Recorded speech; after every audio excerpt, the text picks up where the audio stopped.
What's happening, people, and welcome back to the channel. So I was a special guest for Asprey, who are a claims management company, and I got to talk. So I want to share this video with you, but I want you to understand what Asprey are. So they're a claims management company which operate in West London, where I have been the special guest 2 times.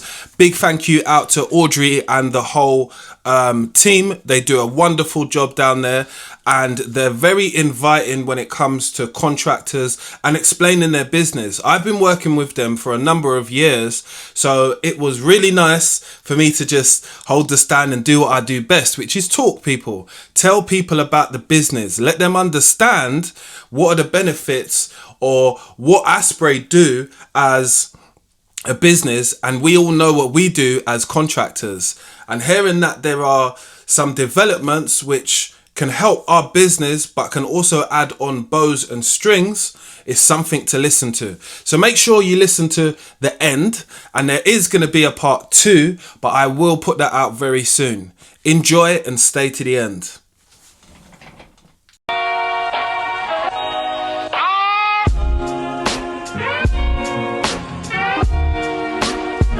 I've collabed with over the time.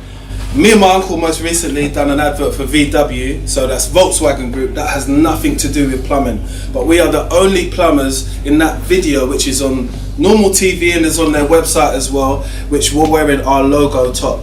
So that's a big thing, like when it comes to socializing or social media and promoting yourself, isn't it? A lot of these brands and all that, yeah, as tradespeople, they want real people like everyone who's in the room. You do the trade, so you understand what to do. So when they're asking you to do something in a video, like, could you explain how a siphon works in the toilet, yeah? And if you understand how it works, you will be able to explain it quite easily. And that's what I've been able to do with my social media page, which is just explaining how people can get into plumbing, but also grow as a plumber, and the stages and the things which I wish I knew when I was getting into the industry.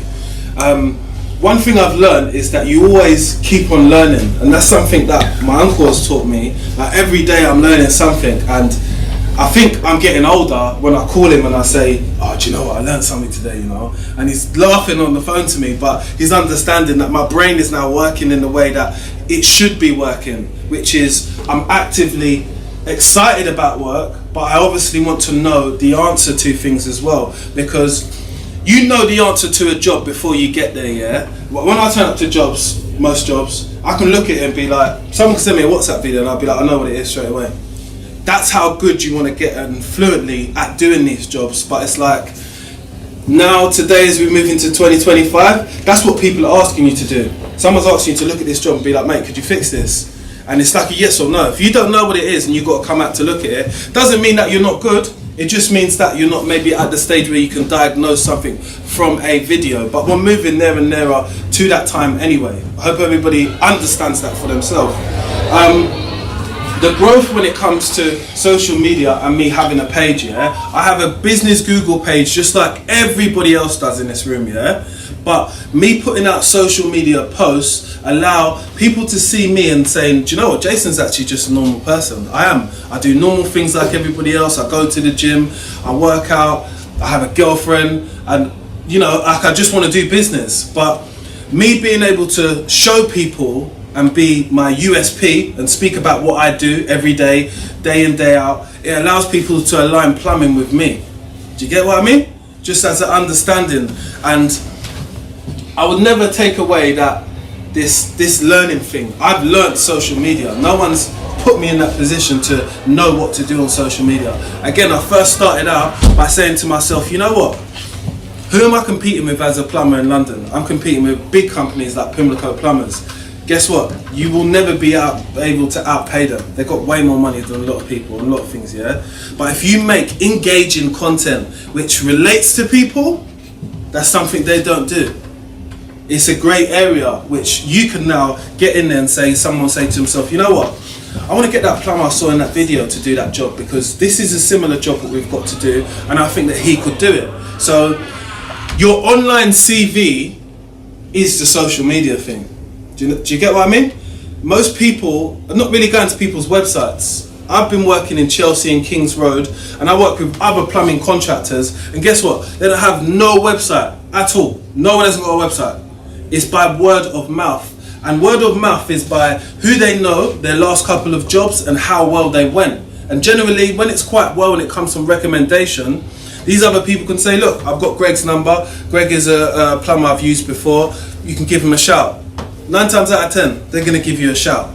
They're not going to ask you about the other job you've done, or they might start off the conversation with, do you know what, I heard that you've got this, you done a job for my mate Martin, and you've done it really well, just wondered if you could have a look at this. And that's how it normally starts. But as we get there as plumbers, electricians, we're now on our own now, and we now have to diagnose every job how we see it.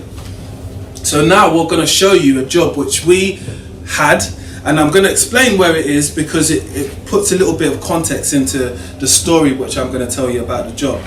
So this job where we work is a place called Upper Brook Street, so it's like Mayfair, yeah? So everyone's got a lot of money, right? So generally, as plumbers, as contractors, we all want to get into them nicer areas where things cost a lot more and you can charge your customers a lot more. But Asprey and having a different avenue as tradespeople allows you to level up, and not only allows you to just look at it and say, do you know what, looking at this job, it's going to be 6-7 grand. I don't know if this person's going to pay, but have you given them another option how to pay?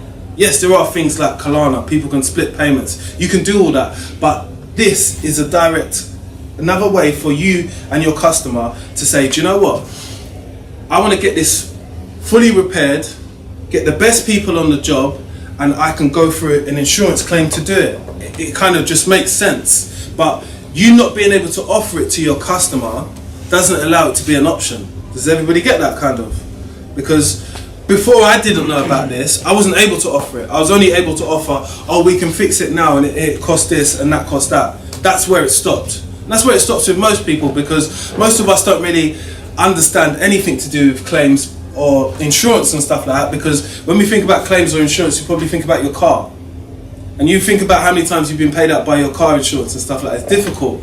But Asprey are a company who actually have everything in-house, and I've made money from referrals from the start. I want to just be honest with people. I've called them and said, look, I've got a job, it's in this place, and this was a job in East London, I remember. I've called up and I said, this customer, I've explained it how it was to the job. So I've just given it's just like me going to a job, I'm saying like, right, there's a leak here, these problems happen because of this, and can I refer this person to you? Yes, we can refer this person to you for this further works. Jason, do you mind doing the report? Actually, I did do a little summary of the job, so I do have an idea of what went on. I have videos and I have pictures as well, because I might be making a social media post or a post so I can remember. So therefore I have some part of the report there and there in my hands, but I've just got to work out what to do. But over this time, I can just tell everyone in the room that Asprey has been super accommodating for me over maybe the years of 6 years, maybe I've known you about that. Building to be able to do reports and to be able to showcase what I do as a plumber, because I only showcase what I do, you know. I don't do what they do, I just do plumbing, that's what I do. But my plumbing situation allows me to put me in a place where I can say to my customers, do you know what we can do on this repair is we can put you in contact with Asprey. Oh, what's Asprey? Is it going to cost me, Jason? That's the first thing they're going to ask me. The minute I say no to them, after they've seen what I'm charging them, they're like, oh, okay, we'll talk to them, Jason. Cool. So now it introduced them and they're able to do their part. Like I said, I come in, I'm able to do my repair. We can make your repair lovely. But at the end of the day, sometimes when we look at some jobs and we go there and we say, do you know what, this job's going to cost 7, 8, 9 grand? I don't know if this customer's going to pay. You might say to yourself after you've went and priced it up or had a look, this has been a waste of time, isn't it? It is a waste of time. You're not going to get the job because the quote's going to be so high. But you've not given the other person another alternative to be able to solve that problem. But now we're going to look at a job which me and my uncle done, and so what happens in London at any point is that you can have weathering conditions in it, and the weathering conditions are always going to be out of your hands. Everyone agree? Like, it gets cold, there's nothing that you can do, right? So as tradespeople, we want to try and sometimes, or most of the time, say to our customers, good alternatives or things what we suggest to them. So this customer, we suggested that they have a heater inside their boiler room, which is outside underneath the, so you can imagine, it's a townhouse, right? So it's a townhouse. You got to imagine underneath the townhouse, sometimes you have an entry which goes in the bottom, yeah? So you can go through the kitchen, right? They've got a boiler room which is underneath there. It's outside, right? So you're going to get the outside temperature, but you've got everything underneath there. I don't know if anyone's a plumber or if anyone's in construction, but what would you advise for your customer to have inside that room? Because of all the heating pipes are in there, but it's outside. Insulation. Thank you. So what else would you, anything else? It's cold outside. Tracy. Thank you. So, when you suggest these things to customers sometimes, as tradespeople, what do they think we're doing? Trying to finesse them. We can say it properly. Everyone's adult here. Finesse them. We're not trying to finesse them. What we're trying to do is advise good practices. That's all we're trying to do, right? So we suggested to them to be able to fit a little heater in their plant room outside, yeah? And this is how much ice was outside in their plant room downstairs, right? So this was all coming from outside, which we had no control over. The only thing we have control over is the plant, which is inside. So what happened eventually was that there's that much thick ice on the floor. So you can imagine all of the pipes, when water turns into solid, which makes it expand, it's going to blow all the pipes, it's going to blow all the fittings, right? All of those fittings need to be replaced. And this is something which could have been prevented, but something which, it can happen to anybody really, innit? We never know how cold the outside temperature is going to take you in this scenario, let's say, yeah? Because the temperature could drop down really low, and we don't have control of that unless you have a heater, unless you have something there. So in the long run, this is the amount of damage which we received. You know, like when you put on these clips, they'll all bust out because the pipe's expanded, everything's expanded, yeah? So, in all, when we looked at this job, it had this is the radiator which we told them to put in, and this would have saved them probably a little bit more, but we had to use this after to heat up the room in general. But I'm going to let my uncle speak now, because he's going to tell you how much the repair would have been if we would have done it as a plumbing job. But in this scenario, us using Asprey was something which we could advise our customers to even just go and just listen, because remember, all of the conversations are free. No one's making you pay for a conversation with them. It's just an introduction to see if there's something they might want to do. Yeah? You wanna go? Come on, I'm not going to do all the talking tonight. It's not going to be like this, guys. He's going to talk as well. I'm into social media. I'm the one on the side you never see. Just a quiet one. Social media is for the youngsters. I say youngsters, but the thing is, I've got a couple of godchildren. They're in their 30s now. They said to me, we was looking for you online, but we couldn't find your web page. I said, what do you mean web page? I said, don't do that. It's just word of mouth. They said, well, the youngsters now, if you haven't got a web page in there, they don't even entertain you. They don't even look at you. So now, because of Jay, I'm starting to warm to the idea. But I'm old-fashioned. I'm ready to hang up my boots. But I can't hang up my boots because I've got children. Jason's my nephew and my son, and I've got grandchildren. And what's happened now, there's not enough craft people out there to do the works. So therefore, what Jason's doing as well, gone back into teaching. So teach part-time, work part-time. So I can actually, instead of just mouthing off and say, oh, we ain't got nothing for the future, I'm trying to see what I can do to help and assist. And I hope that everyone in here will actually be on that same path, because you guys are out there doing it for the future generations, so we all got something. But this particular job, it was a shame. It could have gone so much more smoother had they had things in protection like trace heating or tubular heaters, or anything. Just when the temperature drops below 10 degrees, something would have come on and kept the actual volts, which is, as Jason said, under the road in Brook Street. I don't know if anyone used to go to Rive Gauche, a nice fancy restaurant by the Michelroux brothers. Well, this house is only about 5 or 6 houses down the road from there. If anyone's Greek in here, no? Alright. It's next door to the Greek embassy. Anyway, as you flip through a couple more slides, you'll see. I'm not just pushing plumbing, I push all building sides. That's the fire protection there. That's, they've got this thing called intermittent sprinklers that when they sense the heat in rooms, it actually goes on. And what's happened, because the whole place froze up, the plant froze up, so if there was a fire in the house, they got nothing. Keep going. Go.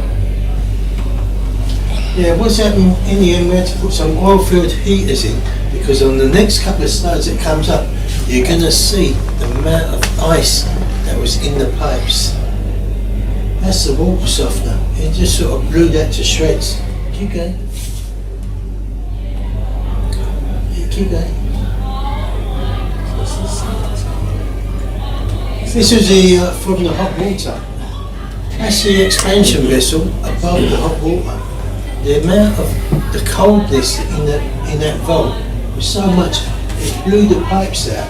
But you can just vaguely see that's ice in between. Yeah, keep going. I know, that's why you need a company like Asprey, because when I went down there, I looked at it and I went, this is big, this is too much. As you see, these are all the different circuits, but the thing is, all those circuits, every single one of them blew as well. So what I had to do is I had to write a report. First of all, you go in, you make things safe. And after you make things safe, then you've got to start putting together a price to actually put things back. And my price was going way, way up and up and up. That's why you need a company, someone else to come in to actually take over that and actually be able to talk to them on a different level, because you as a craftsperson, you just want to go in, just do your job. But then you get the red tape, and the red tape means you need to be able to put things over to them in a way they can understand it, and a way they can actually appreciate the level of work that you're going to have to do. Yeah, keep flicking. There's a couple of really... Now, there's a piece of ice that come out of one of the 22mm pipes. Keep going. We've got a couple of chip condensers in the AC valve. They froze up with over 2.5 inches of ice. You can't even get that with snow. So you know that down there it was really bad. I think this was about 2.5 years ago in the February. So what we'd like to tell everyone is that if this is just another avenue and something to add on to your cord to be able to tell your customers, because we all think about ways on how we're going to make money, but most of us probably never try to make money even on referrals. And it can be done, it definitely can be done. It's just a way of looking at business and saying to yourself, you know what, I've possibly got a solution what I want to run by you as a customer. And most people will probably hear you out generally because you're inside their house. You've already built this level of trust to be able to be next to them, to be able to suggest something. So this is, like I said, I've had a relationship with this lot for going on 7-8 years, and every year there's something different. We come across different challenges. I'll always call them a couple of times in the year and be like, guys, I've got this job, what do you think about this? I've got that job. And again, over the years, I've been able to build up a better way how to present my business to them, but also understand what they're doing as a company. That's why I feel comfortable talking to anyone about it, really. So, yeah, so if anyone's got any questions, I'd like you just to fire away and all that. We'll just talk about that for a second. Well, I'm going to do some questions. Don't worry about it me. I'm going to ask you guys some questions. Anyone got any questions or anything? Anything? Maybe my name's Jason? No, but thank you for listening to me, and I think it's... Yeah. Question. How do you deal with doing the job and then dealing also with social media, right? Yeah. How do you deal with that? How do I deal with, sorry? How do you deal? You need to do the job, and at Yeah. the same time you want to advertise on social media. So how do you find the balance between doing the job and actually advertising on social media? He does the job and I do the camera. Right.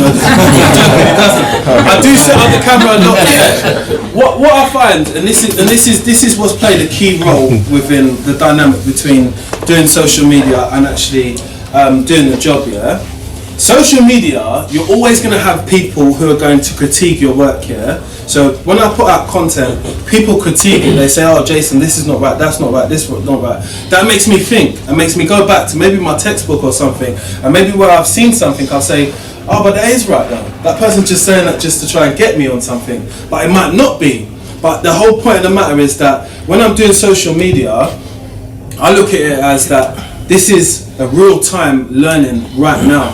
So every post what I do, I'm still learning. I'm still working out what's the best method. I'm finding different methods from different people. I went to a job in King's Cross, yeah, underfloor heating. It wasn't working, yeah. So I've been on my social media and I've been starting a video and I put it on my storyline. Someone else messaged me and said, "Jason, do you know what? You see those black Gramforth pumps, yeah? They're patented by the people who put the block up, so you won't be able to order one." Saved me so much time. But I was still able to charge for it because I was able to tell my customer straight away, "Do you know what? This is something where you have to go back to the housing block with to be able to get that, because those specific pumps, no one else can order them because the block has got that patented." And that was an idea of something which I learned there and then. But how I balance it is sometimes I might work and do content, I might start filming, but I think there's just a way which works for me, because over everything, yeah, and over like, don't let all this stuff go over your head when he's writing reports and doing stuff like that, because look, I'm dyslexic, yeah, and I'm still able to do it. Do you get what I mean? So I'm still able to write reports, understand these things, because I'm being helped at certain points. Don't get me wrong, I remember, and doing the social media and being a plumber, I'm only speaking about or doing stuff which I'm doing every day. Do you get what I mean? So I might tell somebody, "Let me give you 5 reasons why I'm a plumber. I'm a plumber because this, I'm a plumber because of that, I'm a plumber because of that." I don't try to make social media like a part of my job or anything. It's just something I enjoy doing. I get paid from it, but it's something which I enjoy, because sharing that message between other people and getting them to understand a little bit about my brand, about my company, about what I do, and about how maybe I could help them in some type of way, it just opened so many doors for me. I would never go back from it, but I understand some people find it a little bit daunting as like something to get into. But I can only say that I've had really good experiences from it, and I've had some days where I thought I don't want to post anymore. But you're going to get that with everything in life. It's like working out. Sometimes you're going to work out, sometimes you're not going to feel like it. But generally, I found for my business, it's grown in a way where I don't know how much money I'd have to spend on it to grow at that rate, but it's grown at a high rate. Like I said, the last people that I've collabed with was VW, the van company themselves. If anybody goes onto their website after this, you'll see a video of me and him on their main page on their website. You know, and that's all from social media. I've done stuff with tool brands, a tool brand which I work with called Skills, and they make the first power saw ever. Like they patented that idea, and I've done a collab with them, and all that's through social media. Again, I'm only showing you what I do every day. So if I just do plumbing every day, I show people a day in the life of a plumber, what it's like to be a plumber. I might sit down, we might be in the van one day, and I might say to my uncle, "Tell me something that I've got better at what I was doing worse at when I was a little bit younger." And it's okay for me to hear the truth, because he might say to me, "Do you know what, Jay, you were sloppy with the work, you know, I used to be dirty," and he will tell you, like, he'll be like, "Oh, you don't tidy up them joints like that," stuff like that. And you know, like, don't get me wrong, it's pointers, but it's pointers just to make you better. And I've always known that doing this job once and doing it correctly the right way won't lead to the comebacks and all that, you know. And it's just been able to allow me to scale up as a company. At the end of the day, social media isn't going to make you or break you, but it could definitely open doors which no one else could close for you. as a person. So I'd advise everyone to get on it. And if you're not on it, you should follow me. That's it. So, yeah. And this is on Instagram, innit? But thank you for listening to me. And I do want to say a big thank you to Asprey, because it's hard for us to try and put on events like this and get people motivated, but let them understand. Remember, I can only tell you as a plumber, from everyone into this room, yeah, no one's trying to sell you nothing. There's no selling being done here. Again, I've worked with them for 8 years. I've worked with loads of different companies. I continue to work with DSOP because, number one thing, we make money, period.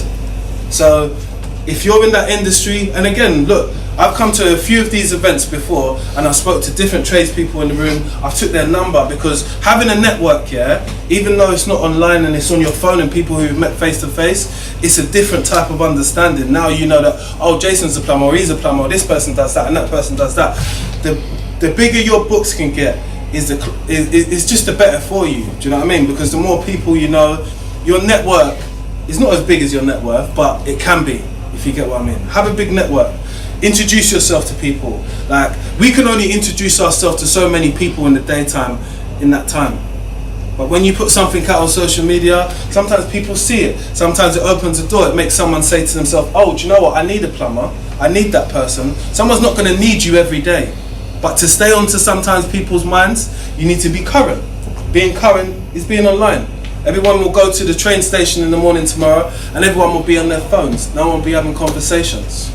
But they'll be watching my videos, hopefully. That's the main thing. But thank you, guys. Thank you. Thank you for listening.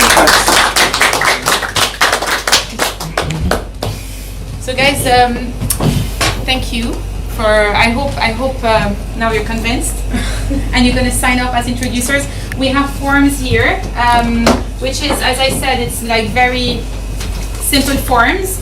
It's not binding to anything. It's literally just to add you to our database, so it's easier to allocate a claim to. That's it. So there's no commitments or anything. So feel free to come and fill it. We can have maybe a live, Jay. We can maybe have like some, I don't know, photos or stuff for social media. There's food. There's Lebanese sweets. Thank you. Where is it? Here. Thank you, Hani, for the Lebanese sweets. It's somewhere here. There's more drinks, everything. So, and we're gonna, in a minute, we're gonna do the roulette for the £100 voucher for all the people that bought Eventbrite tickets. So we're gonna prepare that in a minute. So please have some food, some drinks, and Jay, maybe we can do a